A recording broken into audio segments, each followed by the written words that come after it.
میں بتاؤں آپ کو کیا ہوا ہے. دیکھیے ہمارے معاشرے میں لوگوں نے جو ہمارا کلچر ہے، جو ہم اسلامی کلچر میں ہیں، تو میں آپ کو اپنا ایک تھوڑا سا بات بتانا چاہتی ہوں کہ میں سنی سید ہوں. اہل سادات سے میرا تعلق ہے. میرے والد اور میرے والد کے والد سب جو ہیں سید رہ چکے ہیں.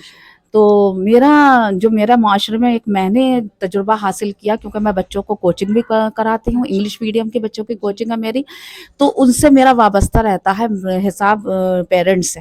تو پیرنٹس میں نے یہ دیکھا ہمارا معاشرہ جو ہے وہ دینی تعلیم کی طرف توجہ کم دیتا ہے. بالکل یہی. اگر ہم اپنے بچوں کو دینی تعلیم کی طرف رجحان کریں، ان کو توجہ قرآن کی طرف دلائیں، اور قرآن کی تعلیم کو ہم کمپلسری کر دیں، جیسے ہم نے انگلش کو کمپلسری کیا ہے، تو میرے خیال سے گوشے گوشے میں، رگ رگ میں انسان کی اسلام آ جائے گا.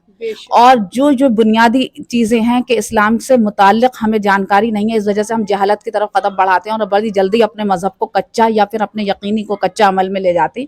وہ سارے ہم لوگ پختہ ہو جائیں گے اگر ہماری ماں بہنیں یہ تسلیم کر لیں کہ ہاں جتنی ہمیں دینی تعلیم ضروری اتنی دنیاوی تعلیم ضروری، اتنی ہی دینی تعلیم بھی ضروری، اور میں تو کہتی ہوں اس سے کہیں زیادہ دینی تعلیم وہ ضروری ہے.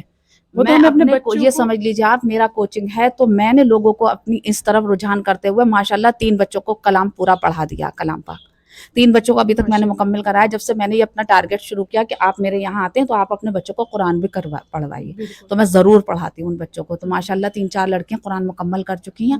اور اس کے ساتھ ساتھ میں ان لوگوں کو حضور صلی اللہ علیہ وسلم کی زندگی، محرم کا مہینہ آیا تو ان کے اہل بیت کی زندگی، اور اس سے آگے آپ کا مہینہ جیسے آگے بڑھتا گیا، اب آیا میلاد النبی کا مہینہ، تو حضور صلی اللہ علیہ وسلم نے اپنی زندگی کس طریقے سے ہمارے لیے گزاری اور کیا ہمیں تحفہ دے کے گئے. کیسے رو رو کے اپنی امت کے لیے دعا کی کہ آپ جس وقت جانماز پہ کھڑے ہوتے تو حضرت عائشہ صدیقہ رضی اللہ تعالیٰ عنہ فرماتی کہ آپ کے پیر مبارک پہ سوجن آ جایا کرتے تھے.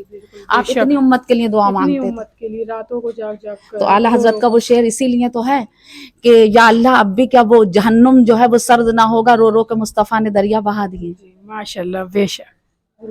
اور یہ بھی ایک شعر میں کہتی ہوں، جب لوگ مجھ سے کہتے ہیں، اب جیسے کہ آپ ہی ہیں، آپ نہ مجھ سے جانتی ہیں نہ آپ مجھ سے وابستہ ہیں، لیکن اچانک میرا آپ کا میل ہوا تو میں کہتی ہوں یہ عشق نبی تو ہے جس سے ہم نہیں بھی جانتے ہیں، اور یہ ان کا عشق جو ہے وہ ہمیں ایسے لوگوں سے مل جاتا ہے. جیسے آپ سے مل کے بے انتہا خوشی ہوئی. مجھے بھی بہت اچھا لگا ماشاءاللہ، بہت خوشی ہوئی. بہت ہر انسان کو ایسے ہی ہونا چاہیے، ایسے ہی سوچ رکھنی چاہیے. اور جو خاص کر کے جو کوچنگ سینٹر چلا رہی ہیں ان سب سے ہی میرا یہ کہنا ہے کہ آپ اپنے بچوں کو جو دنیا کی تعلیم دے رہی ہیں دینی تعلیم بھی دیں. کیونکہ دیکھیں ماں باپ کے بعد رتبہ جو ہے ماں باپ سے بلکہ زیادہ ہی کہا جاتا ہے استاد کا ہوتا ہے. تو ان لوگوں کی تھوڑی سی ذمہ داری بنتی ہے کہ دین کی تعلیم، دین کی طرف بھی بچوں کا رجوع کرائیں، انہیں بتائیں. لیکن آج کل جو ہے صرف دنیا کی پڑھائی زیادہ رہ گئی ہے. تو یہ آپ کا ماشاءاللہ بہت بہت اچھا لگا مجھے، بہت